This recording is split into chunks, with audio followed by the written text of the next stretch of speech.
Ginawaan ko na pala ng lawa itong gagamba mga boss. So ito yung lawa niya. Ginamit ko pala dito na lawa niya, yung nylon. So ayan no, yung nylon pala, hindi lang pala siya pang gamit sa pang binuwit. So magagamit din siya panggawa ng lawa ng gagamba. So ito yung aking idea na ginawa na lawa niya. Itong itong pang tali sa binuwit. Ayan no. Tingnan nyo, galaw-galaw pa siya oh. So ayan, nylon. Napakahirap lang din gawin ito mga boss, itong nylon oh. Mapapansin nyo yan siya oh.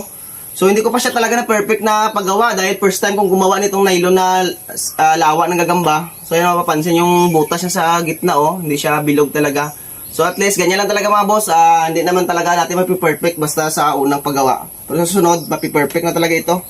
So ito yung mga idea sa mga driftwood na maging kombinasyon ng mga gagamba, kung ano yung talagang maisip mo talaga na idea at saka yung imagination nyo talaga sa paggawa ng mga design. So ako kasi pag gumagawa ko ng design talagang nag-i-imagine talaga ako kung ano yung mga magandang gawing design tulad nito.